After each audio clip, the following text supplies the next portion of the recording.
ಅದರ ಪ್ರಾಣವನ್ನ ತಡೆಯಲು ಶಕ್ತಿ ಯಾರಿಗೂ ಇಲ್ಲ. ಅದಕ್ಕೆ ವೈದ್ಯರು ಹೊರಲಿ.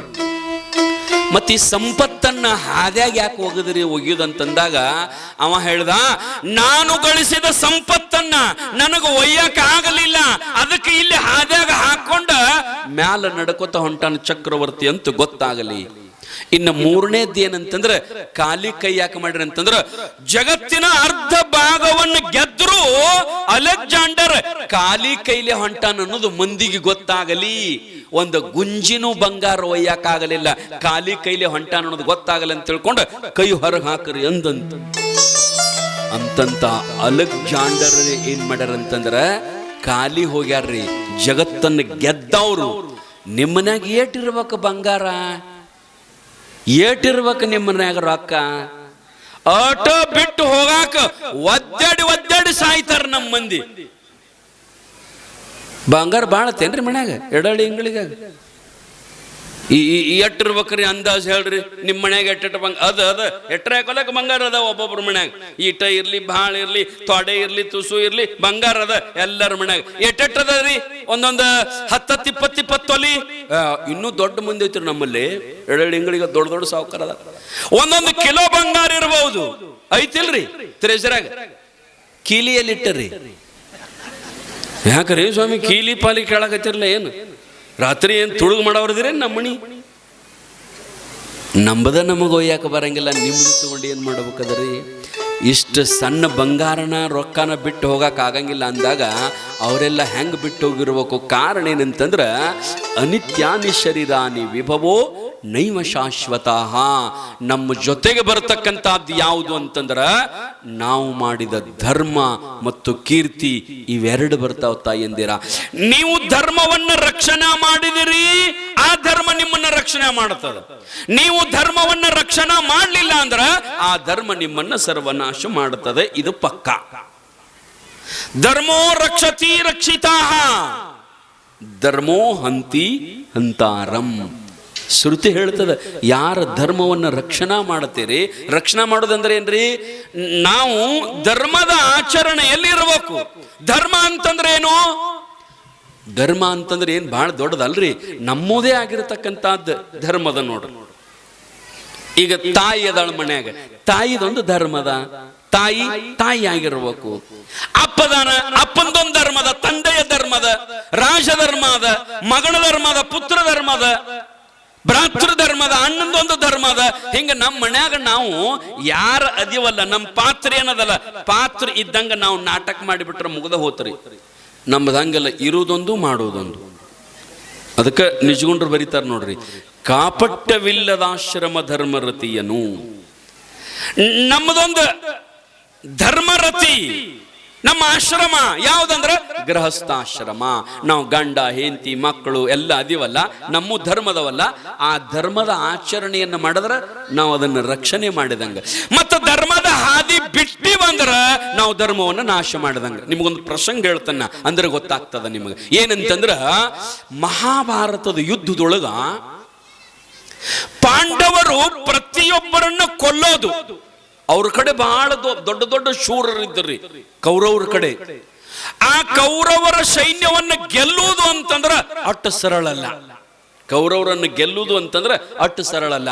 ಪಾಂಡವರು ಹೆಂಗ ಎದಕ್ಕೆ ಗೆದ್ರಂತಂದ್ರ, ಇವ್ರ ಕಡೆ ಕೃಷ್ಣ ಪರಮಾತ್ಮ ಅದಾನಂತ ಇವ್ರು ಗೆದ್ದಂಗ. ಕೃಷ್ಣ ಪರಮಾತ್ಮ ಅದಾನಂತ ಗೆದ್ದಂಗ. ಇಲ್ಲ ಅಂದ್ರ ಇವರು ಗೆದ್ದವ್ರಲ್ಲ.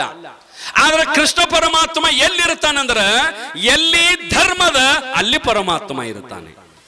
ಎಲ್ಲಿ ಧರ್ಮದ ಅಲ್ಲಿ ಪರಮಾತ್ಮ ಇರ್ತಾನೆ. ಎಲ್ಲಿ ಅಧರ್ಮದ ಅಲ್ಲಿ ಪರಮಾತ್ಮ ಇರಂಗಿಲ್ಲ. ಅಲ್ಲಿ ಪರಮಾತ್ಮ ಇರಂಗಿಲ್ಲ. ಒಂದ್ಸಾರಿ ಯುದ್ಧ ಪ್ರಾರಂಭ ಆಗೋಕ್ಕಿಂತ ಮೊದಲು, ಪಾಂಡವರಿಗೆ ಕೌರವರಿಗೆ ಯುದ್ಧ ಪ್ರಾರಂಭ ಆಗೋಕ್ಕಿಂತ ಮೊದಲು ಅವರು ದೇಶದವರನ್ನ ನಮ್ಮ ಕಡೆ ಯುದ್ಧಕ್ಕೆ ಆಹ್ವಾನ ಮಾಡ್ಬೇಕಂತ ಅವ್ರ ಕಡೆ, ನೀವು ನಮ್ಮ ಕಡೆ ಬರ್ರಿ, ನೀವು ನಿಮ್ಮ ಕಡೆ ಬರ್ರಿ ಅಂತ ತಿಳ್ಕೊಂಡ ಕರಿತಿದ್ರು. ಈಗ ಮೊನ್ನೆ ಯುದ್ಧ ನಡೆದಿತ್ತಲ್ಲ ಇಲ್ಲಿ, ಅಮೇರಿಕ ಮತ್ತು ಇರಾನ್. ಆ ಯುದ್ಧದೊಳಗೆ ನೋಡ್ರಿ ನೀವು, ಈ ದೇಶದವ್ರು ನಮಗೆ ಸಪೋರ್ಟ್ ಮಾಡ್ತಾರ, ಈ ದೇಶದವ್ರದ್ದು ನಮಗೆ ಸಪೋರ್ಟ್ ಮಾಡ್ತಾರ, ನೀವು ಭಾರತದವ್ರು ಯಾರಿಗೆ ಸಪೋರ್ಟ್ ಮಾಡ್ತೀರಿ, ಹಿಂಗೆಲ್ಲ ಕೇಳಕತ್ತಿದ್ರಲ್ರಿ. ಹಂಗ ಕೌರವರು ಕೇಳ್ತಿದ್ರು ಮತ್ತೊಂದು ರಾಜ್ಯದವ್ರಿಗೆ, ನೀವು ನಮ್ಮ ಸಪೋರ್ಟಕ್ಕೆ ಬರ್ರಿ, ನೀವು ನಮ್ಮ ಸಪೋರ್ಟಕ್ಕೆ ಬರ್ರಿ, ನೀವು ನಮ್ಮ ಜೊತೆಗೆ ಬರ್ರಿ ಯುದ್ಧಕ್ಕಂತ ಎಲ್ಲರೂ ಕರಿತಿದ್ರು. ಅವರು ಎರಡು ಪಾರ್ಟ್ ಅವರು, ಪಾಂಡವರು ಕೌರವರು. ಆದ್ರೆ ಕೃಷ್ಣನ ಕರಿಬೇಕಾಗಿತ್ತಲ್ಲ ಯುದ್ಧಕ್ಕ. ದುರ್ಯೋಧನನೂ ಹೋಗಿದ್ದ ಕೃಷ್ಣನ ಕರೆಯಕ, ನೀ ನನ್ನ ಕಡೆ ಬರೋಗಪ್ಪ ಯುದ್ಧಕ್ಕಂತ ಹೇಳಿ. ಆ ನಂತರ ಅರ್ಜುನನು ಹೋಗಿದ್ದ. ಕೃಷ್ಣ ಪರಮಾತ್ಮ ತನ್ನ ಮಥುರಾದೊಳಗ ಮಲ್ಕೊಂಡಿದ್ದವ, ಕಾಟಾದ ಮೇಲೆ ಮಲ್ಕೊಂಡಿದ್ದ. ನಿದ್ದೆ ಇವ ದುರ್ಯೋಧನನು ಹೋಗಿದ್ದ, ಆ ನಂತರ ಅರ್ಜುನನು ಹೋಗಿದ್ದ. ಇಬ್ರು ಕುಂತಿದ್ರು. ಆದ್ರ ಮೊದಲು ಯಾರು ಹೋಗಿದ್ರು ಅಂತಂದ್ರ ದುರ್ಯೋಧನ ಹೋಗಿದ್ದ. ದುರ್ಯೋಧನ ಕರೆಯಕ್ ಹೋಗಿದ್ದು ಫಸ್ಟಿಗೆ. ಅವ ಕಾಟಾದ ಮ್ಯಾಗ ಮಲ್ಕೊಂಡಿದ್ದ. ಒಂದು ಕೃಷ್ಣನ ತಲೆ ಹತ್ತಕ್ಕೊಂದು ಕುರ್ಚಿ ಇತ್ತು, ಕೃಷ್ಣನ ಕಾಲ್ ಹತ್ತಕ್ಕೊಂದು ಕುರ್ಚಿ ಇತ್ತು. ಕೃಷ್ಣನ ತಲೆ ಹತ್ತಕ್ಕೊಂದು ಕುರ್ಚಿ, ಆ ನಂತರ ಕಾಲ್ ಹತ್ತಕ್ಕೊಂದು ಕುರ್ಚಿ ಇತ್ತು. ದುರ್ಯೋಧನ ಬಂದ. ಎದಕ್ಕ? ಕೃಷ್ಣಗ ಆಮಂತ್ರಣ ಕೊಡಾಕ, ಯುದ್ಧಕ್ಕ ನೀ ನಮ್ಮ ಕಡೆ ಬರ್ಬೇಕಂತ ಕರ್ಯಾಕ್ ಹೋಗಿದ್ದ. ಆದ್ರ ಬಂದ್ ಎಲ್ಲಿ ಕುಂತ ಅಂತಂದ್ರ ಬೇಕತ್ಲೆ ಕೃಷ್ಣ ಎರಡು ಕುರ್ಚಿ ಇಟ್ಟಿದ್ದ. ಬಾಳ ಬೆರಿಕ್ರಿ ಕೃಷ್ಣ, ಬಾಳ ಶಾಣ. ಕಾಲ್ ಹತ್ತಕ್ಕೊಂದು ಕುರ್ಚಿ ಇಟ್ಟಿದ್ದ, ತಲೆ ಹತ್ತಕ್ಕೊಂದು ಕುರ್ಚಿ ಇಟ್ಟಿದ್ದ. ಯಾರ ಫಸ್ಟಿಗೆ ಬಂದ್ರು? ದುರ್ಯೋಧನ ಬಂದು ಎಲ್ಲಿ ಕೊಂಡಿರ್ಬೇಕ್ರಿ? ಈಗ ಮಹಾತ್ಮರ ಹತ್ತಿರ ನಾವು ಹಾದೇವು ಅಂದ್ರೆ ಎಲ್ಲಿ ಕೊಂಡಿರ್ಬೇಕ್ರಿ? ಕೆಳಗಡೆ ಕೊಂಡಿರ್ಬೇಕು. ಮಹಾತ್ಮರ್ಕಿಂತ ಮ್ಯಾಲ ಕೊಂಡಿರ್ಬೇಕು, ಕೆಳಗಡೆ ಕೊಂಡಿರ್ಬೇಕು. ಈಗ ನಾವು ಪ್ರವಚನ ಹೇಳೋರು ಎಲ್ಲಿ ಕುಂತೀವ್ರಿ? ಮ್ಯಾಲ ಕುಂತೀವಿ. ನೀವು ಕೆಳಗೆ ಕುಂತೀವ್ರಿ. ನೀವು ಕೆಳಗೆ ಕುಂತೀರಿ ಅಂದು ಮಾತ್ರಕ್ಕ ನೀವು ಕಡಿಮೆ ಅವರಲ್ಲ. ನಾವು ಮ್ಯಾಲ ಕುಂತೀವಿ ಅಂದು ಮಾತ್ರಕ್ಕೆ ನಾವು ಹೆಚ್ಚಿನವರಲ್ಲ. ನಾವು ಮನುಷ್ಯರೇ, ನೀವು ಮನುಷ್ಯರೇ. ಮತ್ತೆ ಹಂಗಿತ್ತಂದ್ರೆ ಕೆಳಗೆ ಕೂತ್ ಹೇಳ್ಬೇಕು ಸ್ವಾಮಿ, ಮ್ಯಾಲೆ ಕೂತಿ. ಇಬ್ರು ಮನುಷ್ಯರೇ ಅಂದ್ರೆ ಕೆಳಗೆ ಕೊಂಡಿರ್ಬೇಕಾಗಿತ್ತು. ನೀನು ಅನುಭವದ್ ನೀವು. ಆದ್ರ ನೇಮ್ ಏನದಂದ್ರ, ನೀರ ಕೆಳಮುಖವಾಗಿ ಹರಿತದನೋ, ಇಳಕಲಕ್ಕೆ ನೀರು ಹರಿತದನೋ, ಹಿಂಗ ಏರಿಗೆ ಹರಿತದರಿ? ಯಾವತ್ತು ನೀರ ಇಳಕಲಕ್ಕೆ ಹರಿತದ. ಹಂಗ ಇದು ಉಪದೇಶಾಮೃತ. ಅಮೃತ ಅಂದ್ರೆ ಆಳಕಣ ಇರ್ತದ. ಇದು ಏನು? ಉಪದೇಶಾಮೃತ. ಈ ಉಪದೇಶಾಮೃತನು ಹೆಂಗ ಹರಿತದ ಅಂದ್ರೆ ಕೆಳಮುಖವಾಗಿ ಹರಿತದ. ಕೇಳವ ಕೆಳಗಿರ್ಬೇಕು, ಹೇಳವ ಮ್ಯಾಲ ಇರ್ಬೇಕಂತ ನೇಮದ. ಅದರ ಸಲುವಾಗಿ ನಾವು ಮ್ಯಾಲ ಕೊಂಡ್ರು. ಅವರು ಮತ್ತೊಂದರ ಸಲುವಾಗಿ ನಾವು ದೊಡ್ಡವರಂತಲ್ಲ. ಉಪದೇಶಾಮೃತ ಯಾವತ್ತು ಕೆಳಮುಖವಾಗಿ ಹರಿತದ. ನಿಮ್ಗೆ ಗೊತ್ತಿರಬೇಕು, ಮಹಾಭಾರತದ ಯುದ್ಧದೊಳಗ, ಅದನ್ನ ಹಿಂದಿಗಡೆ ಹೇಳ್ತೀನಿ, ಇದೊಂದಿಟ್ಟು ಹೇಳ್ಬಿಡ್ತೀನಿ ನಿಮಗ. ಮಹಾಭಾರತದ ಯುದ್ಧದೊಳಗ ಭಗವದ್ಗೀತೆಯನ್ನು ಉಪದೇಶ ಮಾಡಿದ ಕೃಷ್ಣ ಪರಮಾತ್ಮ. ಭಗವದ್ಗೀತೆಯನ್ನು ಉಪದೇಶ ಮಾಡಿದರ ಆ ಭಗವದ್ಗೀತೆಯನ್ನು ಕೇಳೋರು 18 ಅಕ್ಷೋಹಿಣಿ ಜನ ಇದ್ರೂ ಕೂಡ ಭಗವದ್ಗೀತಾ ಕೇಳಿದವ್ರು 4 ಮಂದಿರಿ. ಆ ಮಹಾಭಾರತದ ಯುದ್ಧದ ಭೂಮಿಯೊಳಗ 18 ಅಕ್ಷೋಹಿಣಿ ಮಂದಿದ್ರು. ಯಾರೂ ಕೇಳಿಲ್ಲ ಮಹಾಭಾರತ. ಆದ್ರೆ ಕೇಳಿದವರು 4 ಮಂದಿ. ಅವ್ರು ಯಾರ್ಯಾರಂದ್ರ, ಒಬ್ಬ ಅರ್ಜುನ. ಕೃಷ್ಣ ಪರಮಾತ್ಮ ಹೇಳಾಕತ್ತಿದ್ದ, ಅರ್ಜುನ ಕೇಳ್ತಿದ್ದ. ಧೃತರಾಷ್ಟ್ರ ಮಣಿಯೊಳಗೆ ಕುಂತಿದ್ರಿ ಕುಡ್ಡ. ಅವನಿಗೆ ಇದನ್ನ ನೋಡುವ ತಾಕತ್ತಿದ್ದಿದ್ದಿಲ್ಲ. ಕುಡ್ಡಿರೋದ್ರಿಂದ ಕೃಷ್ಣ ಪರಮಾತ್ಮ ಏನ್ ಮಾಡಿದ ಅಂತಂದ್ರ, ಇಲ್ಲಿ ನಡೆಯತಕ್ಕಂತ ಯುದ್ಧದ ಎಲ್ಲ ವಿಷಯಗಳು ಧೃತರಾಷ್ಟ್ರ ರಾಜಾದನ ಅವನಿಗೆ ಗೊತ್ತಾಗಲಂತ ತಿಳ್ಕೊಂಡ ಸಂಜಯ ಪ್ರತಿನಿತ್ಯ ಯುದ್ಧದ ಸಂದೇಶವನ್ನು ಹೇಳ್ತಿದ್ದ. ಅವನಿಗೆ ಸಂಜಯ ಅಲ್ಲೇ ಕುಂತ, ಎಲ್ಲಿ? ಹಸ್ತಿನಾಪುರದ ಅರಮನೆಯೊಳಗೆ ಕುಂತ ಇಲ್ಲೆಲ್ಲ ನೋಡ್ತಿದ್ದವ. ಅವೊಬ್ಬ ಕೇಳ್ತಿದ್ದ. ಯಾರು? ಸಂಜಯ. 4ನೇದವ ಧೃತರಾಷ್ಟ್ರ. 4 ಮಂದಿ ಯಾರ್ಯಾರಿ? ಕೇಳವ ಅರ್ಜುನ ಒಬ್ಬ, ಸಂಜಯ ಒಬ್ಬ, ಧೃತರಾಷ್ಟ್ರ ಒಬ್ಬ, ಇನ್ನೊಬ್ಬ ಕೇಳ್ತಿದ್ದ. ಯಾರಂತಂದ್ರ ಅರ್ಜುನನ ರಥದ ಮ್ಯಾಗ ಹನುಮಂತಿದ್ದಂತ. ಮ್ಯಾಲ ಅರ್ಜುನರ ರಥದ ಮ್ಯಾಗ ಹನುಮಂತಿದ್ದತ್ತ. ಅವೊಬ್ಬ ಕೇಳ್ತಿದ್ದಂತ. 4 ಮಂದಿ ಭಗವದ್ಗೀತಾ ಕೇಳ್ಯಾರ. ಆದ್ರ ಇಬ್ಬರಿಗೆ ಜ್ಞಾನ ಆಯ್ತಂತದ್ರಾಗ. ಇಬ್ಬರಿಗೆ ಯಾರ್ಯಾರಿಗೆ ಅಂತಂದ್ರ, ಒಂದು ಅರ್ಜುನನಿಗೆ, ಇನ್ನೊಬ್ಬ ಸಂಜಯನಿಗೆ. ಇವರಿಬ್ಬರಿಗೆ ಜ್ಞಾನ ಆಯ್ತು. ಧೃತರಾಷ್ಟ್ರನಿಗೂ ಆಗಲಿಲ್ಲ, ಮ್ಯಾಲ ಕೂತ ಹನುಮಂತನಿಗೂ ಆಗಲಿಲ್ಲ. ಧೃತರಾಷ್ಟ್ರನಿಗೆ ಯಾಕೆ ಆಗಲಿಲ್ಲ ಅಂದ್ರನ, ಅವನಿಗೆ ವಿವೇಕ ಇರಲಿಲ್ಲ, ಪುತ್ರ ವ್ಯಾಮೋಹ ಇತ್ತು ಅವನಿಗೆ. ಅವನಿಗೆ ಪುತ್ರ ವ್ಯಾಮೋಹ ಇತ್ತು.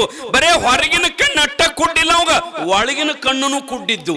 ವಿವೇಕವೆಂಬ ಜ್ಞಾನ ಇರಲಿಲ್ಲ, ಅದಕ್ಕೆ ಅವನಿಗೆ ಜ್ಞಾನ ಆಗಲಿಲ್ಲ. ಮತ್ತು ಮ್ಯಾಲ ನಿಂತ ಹನುಮಂತ ಯಾಕೆ ಜ್ಞಾನ ಆಗಲಿಲ್ಲ ಅಂದ್ರ, ಯಾವತ್ತೂ ಹೇಳವನಕ್ಕಿಂತಲೂ ಉಪದೇಶ ಮಾಡವನಕ್ಕಿಂತಲೂ ಉಪದೇಶ ಕೇಳವ್ ಕೆಳಗಿರ್ಬೇಕಂತ. ಕೃಷ್ಣ ಪರಮಾತ್ಮ ಕೆಳಗಿದ್ದ, ಅವ ಹನುಮಂತ ಮ್ಯಾಲಿದ್ದರಿಂದ ಬರೇ ಕೇಳ್ತಿತ್ತಟ್ಟ, ಅದರ ಜ್ಞಾನ ಆಗಲಿಲ್ಲ ಅಂತ ಹನುಮಂತಗ. ಯಾಕ ಮ್ಯಾಲಿದ್ದರಿಂದ, ಅವ ಮ್ಯಾಲಿದ್ದರಿಂದ ಅವನಿಗೆ ಜ್ಞಾನ ಆಗಲಿಲ್ಲ ಅಂತ. ಹಂಗ ಹೇಳವ್ರು ಮ್ಯಾಲಿರ್ಬೇಕು, ಕೇಳವ್ರು ಕೆಳಗಿರ್ಬೇಕು. ಆ ರೀತಿಯೊಳಗ ಧರ್ಮವನ್ನ ರಕ್ಷಣಾ ಮಾಡುವ ಸಂದರ್ಭದೊಳಗ ಕೃಷ್ಣ ಪರಮಾತ್ಮ ಪ್ರತಿನಿತ್ಯ ಪಾಂಡವರ ಜೊತೆಗಿದ್ದ. ಪಾಂಡವರ ಅರ್ಜುನ, ಆನಂತರ ದುರ್ಯೋಧನ ಇಬ್ರು ಕರ್ಯಾಕ್ ಹೋಗಿದ್ರು. ಅವ ಎಲ್ಲಿ ಬಂದು ಕುಂತಂತಂದ್ರ ತಲಿ ಹತ್ಯಕ್ಕೆ ಬಂದು ಕುಂತ. ಕೃಷ್ಣ ಪರಮಾತ್ಮ ಹಿಂಗ ಕಾಟಾದ ಮ್ಯಾಗ ಮಲ್ಕೊಂಡಿದ್ದು ಉದ್ದಕ್ಕ, ಕಾಲತ್ತಕ್ಕೊಂದು ಕುರ್ಚಿ, ತಲೆ ಎತ್ತಕ್ಕೊಂದು ಕುರ್ಚಿ. ನಾ ರಾಜ ಅದನ್ನ ಕಾಲತ್ತಕ್ಕೆ ನಾಯಕೊಂಡಿರ್ಬೇಕಂತ ಇಲ್ಲಿ ಮ್ಯಾಲ ಬಂದು ಕುಂತ. ಪರಮಾತ್ಮ ಮಲ್ಕೊಂಡಿದ್ದವ, ನಿದ್ದೆ ಎತ್ತಿತ್ತು. ತೊಡೆ ಟೈಮ್ ಬಿಟ್ಟ ಅರ್ಜುನ ಬಂದ. ಅವ ಎದಕ್ ಬಂದ್ರ, ಅವನು ಕೃಷ್ಣನ ಆಹ್ವಾನ ಮಾಡಕ ಬಂದ. ಕೃಷ್ಣ, ನೀ ನನ್ನ ಕಡೆ ಯುದ್ಧಕ್ಕೆ ಬರ್ಬೇಕು, ನನ್ನ ಪರವಾಗಿ ಯುದ್ಧ ಮಾಡಕ ಬರ್ಬೇಕಂತ ಅವನ್ ಕರ್ಯಾಕ ಬಂದ. ಅವ ಎಲ್ಲಿ ಕುಂತ ಅಂತಂದ್ರ ಕಾಲತ್ತೆ ಕುಂತ. ಮೊದಲು ಬಂದವ ತಲೆ ಹತ್ತೆ ಕುಂತಿದ್ದ, ಹಿಂದಗಡೆ ಬಂದವ ಕಾಲ ಹತ್ತೆ ಕುಂತ. ಕೃಷ್ಣ ಪರಮಾತ್ಮ ಮಲ್ಕೊಂಡಿದ್ದ, ನಿದ್ದೆತ್ತಿತ್ತು. ಆ ನಂತರ ಒಂದು ಅರ್ಧ ತಾಸು ಬಿಟ್ಟು ಎಚ್ಚರಾತು. ಎಚ್ಚರ ಆದ ಕೂಡಲೇ ಕಣ್ಣು ತೆರೆದ ಕೂಡಲೇ ಫಸ್ಟಿಗೆ ಯಾರು ಕಾಣ್ತಾರ್ರಿ? ಕಾಲ ಹತ್ತೆ ಕುಂತಾವ್ ಕಾಣ್ತಾನ. ಹಿಂಗ ನೋಡಿದ್ರೆ ಹಿಂಗ್ಯಾಂಗ ನೋಡ್ತಾನ, ಹಿಂದೆ ಇಲ್ಲಿ ಕುರ್ಚಿ ಕೂತಾವ, ಅವ್ ಕಾಣಂಗಿಲ್ಲ. ಎದುರುಗಡೆನ ಕೂತಿದ್ದ, ಕಣ್ಣು ತೆರೆದ ಕೂಡಲೇ ಎದ್ರ ತೆಲಿವಿಂಗಿ ಮೇಲೆ ತಲೆ ಇಟ್ಟಿದ್ದ, ಅಂಗಾತ ಮಲ್ಕೊಂಡಿದ್ದ. ಕಣ್ಣು ತೆರೆದ ಕೂಡಲೇ ಎದುರುಗಡೆ ಕಾಲ್ ಹತ್ತಕ್ಕೆ ಅರ್ಜುನ ಕುಂತಿದ್ದ. ಯಾವಾಗ ಬಂದೆ ಅರ್ಜುನ ಅಂದ. ಇಷ್ಟ ಅನ್ಕೊಡ್ದ, ಅವನಕ್ಕಿಂತ ಮೊದಲು ನಾ ಬಂದನಿ ಅಂತ ಇವ ಅಂದ. ಇವಂಗ ಸಮಾಧಾನ ಒಂದಿರಂಗಿಲ್ರಿ ದುರ್ಯೋಧನ. ಅವನಕ್ಕಿಂತ ಮೊದಲು ನಾ ಬಂದನೆ ಅಂದ್ಕೂಲೆ ಆ ನಂತರ ಎದ್ದು ಹಾಳೆ ನೋಡಿದ, ಅರೇ ರಾಜರು, ದುರ್ಯೋಧನ ಮಹಾರಾಜ, ನೀವ್ ಯಾವಾಗ ಬಂದರಿ ಅಂತಂದಾಗ ಅವ ಅಂದ, ನೀ ಬಾಳ ಬೆರಿಕೆದಿ ಅಂದವ. ಮೊದಲು ನಾ ಬಂದನಿ, ನನ್ನ ಮಾತಾಡಿಸೋದು ಬಿಟ್ಟು ಅವನು ಮಾತಾಡಿಸಿದೆ ಅಂತಂದಾಗ, ಇಲ್ಲ ಮತ್ತ ಅವ ಕಾಲತ್ತೆ ಕೂತಾನ, ಮೊದಲು ಅವನೇ ಕಾಂಡ ನನಗ, ನೀ ತಲೆ ಹತ್ತೆ ಕೂತಿಯಪ್ಪ, ನನಗೆ ಕಾಣ್ಲಿಲ್ಲ, ಅದಕ್ಕೆ ಅವನು ಮಾತಾಡಿಸಿನಿ. ಆಯ್ತಂತ ತಿಳ್ಕೊಂಡು ಇಬ್ರದು ಎಲ್ಲ ವ್ಯವಸ್ಥೆಯನ್ನು ಮಾಡಿದ, ಊಟೋಪಚಾರ. ಆಗ ಇಬ್ರು ಹೇಳಿದ್ರು, ದುರ್ಯೋಧನ ಹೇಳಿದ ಫಸ್ಟಿಗೆ, ನೀನು ನನ್ನ ಪರವಾಗಿ ಯುದ್ಧಕ್ಕೆ ಬರಬೇಕಪ್ಪ, ಪಾಂಡವರಿಗೆ ನಮಗ ಯುದ್ಧ ನಡೆಯುವುದ, ಆ ಯುದ್ಧದೊಳಗ ನೀ ನಮ್ಮ ಕಡೆಯಾಗಿ ಬರಬೇಕು, ನಮ್ಮ ಕಡೆಯಾಗಿ ಬರ್ಬೇಕಂತ ಅವ ಕೇಳ್ದ. ಆಗ ಅರ್ಜುನ ಅಂದ, ಕೃಷ್ಣ ನೀ ನಮ್ಮ ಕಡೆಯಾಗಿ ಬಾರಪ್ಪ, ನಮ್ಮ ಕಡೆಯಾಗಿ ಬರ್ಬೇಕಂತ ಅವ ಕಾಲು ಬಿದ್ದ. ಆದ್ರೆ ಕೃಷ್ಣ ಪರಮಾತ್ಮನಿಗೆ ಗದ್ಲಿಡಿತು, ಯಾರ ಕಡೆ ಹೋಗ್ಬೇಕ್ರಿ, ಯಾರ ಕಡೆ ಹೋಗ್ಬೇಕು ಅಂತಂದಾಗ ಬಹಳ ಶಾಣ ಕೃಷ್ಣ. ಅವೇನ್ ಮಾಡಿದ ಅಂತಂದ್ರ ಎರಡು ಪಾಲ ಮಾಡಿದವ ಕೃಷ್ಣ ಪರಮಾತ್ಮ. ಏನಂತಂದ್ರ, ಕೃಷ್ಣನಿಗೆ ಎಷ್ಟು ಮಕ್ಕಳಿದ್ರಂದ್ರ 64,000 ಮಂದಿ ಮಕ್ಕಳ್ರಿ. ಎಷ್ಟು ಮಂದಿ ರೀ?